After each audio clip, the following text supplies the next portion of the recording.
Hello everybody and welcome back to my channel. I am Irene, and if you're new here, I am an Italian language tutor. This is lesson number 2 of the basic Italian grammar mini course, so if you're completely new to Italian, I recommend you go back and watch that one first, since we're going to treat more or less the same subject. During the first video, we talked about nouns, the gender, but not the number. So today we're going to talk about that, the plurals. Welcome.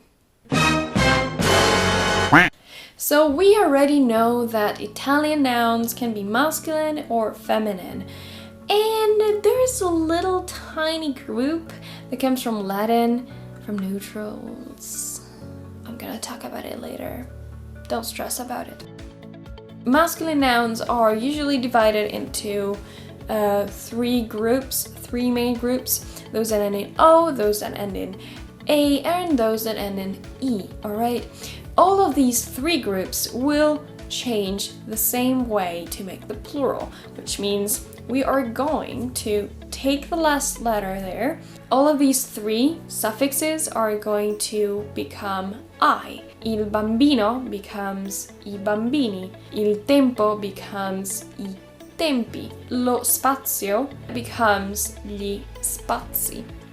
An example of the second group of the masculine nouns will be, for example, a word like il poeta, okay, the poet, that becomes I poeti. Il problema becomes I problemi. So that A also becomes I, exactly as the O did.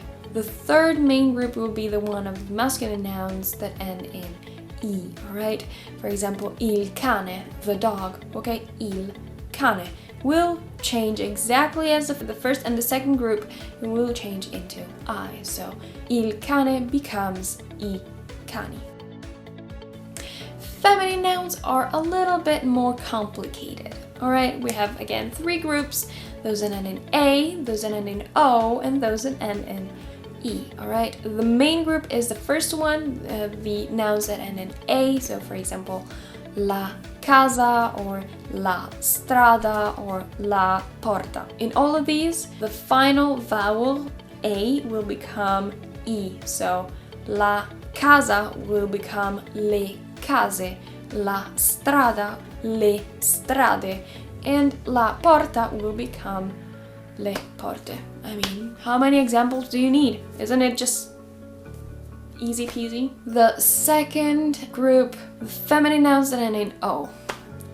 Why do we have feminine nouns that end in O, since O is a typical suffix for the masculine nouns? Because in words like la foto, the photo, or la radio, the radio, we have words that actually used to be longer. Basically, they are the shortened version of longer words that were, like, for example, fotografia, photography, or radiofonia. That's why they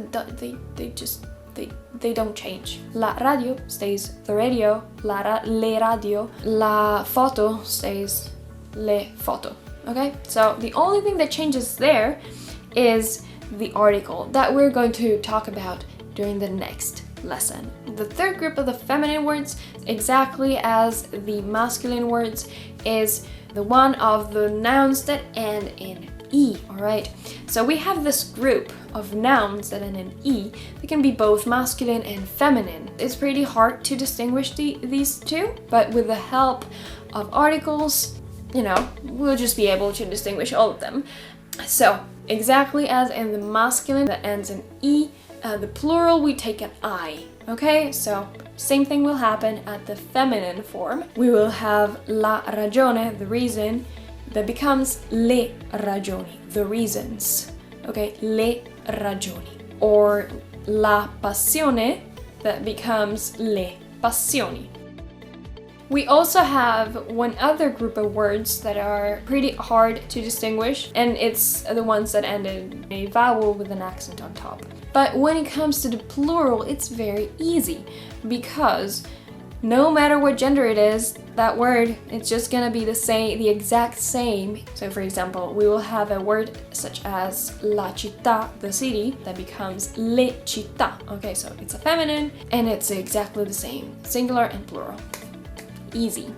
Or another one such as papa, dad, il papà, clearly masculine, will become I papà. Yeah. One thing that I would like to add is the sounds. Guys, Italians like sounds. We like making things sound nice. That's why people say, oh, Italian is so romantic, Italian sounds so good, because we don't care about the rules, but we care about sounds. And what I mean is, sometimes we will change the spelling of a word if that means keeping the sound. For example, a word like tasca is spelled like this, and at the plural, it's spelled like this. Why? Because S, C, and A makes a hard sound of the consonant, so sk, while S, C, E makes a softer sound of the consonant, which means sh. Okay, so we don't want that, and we are forced to add the H, because the H, whenever we have C, G, or SC in front of a vowel such as E and I, it will make a soft sound, but when we need a hard sound, we're just going to add an H. So tasca becomes tasche. But it's not always this way. In a word like amico, for example, we are going to keep the spelling as it is, but change the sound. So amico will become amici. There is also a small group of nouns that come from Latin. The problem with Latin is that it used to have 3 genders. It had feminine, masculine, and neutral. So the nouns that come from neutral in Latin were assimilated into the 2 genders in Italian. The point is that at the singular form, the Latin word would have a suffix that sounded a lot more like our masculine.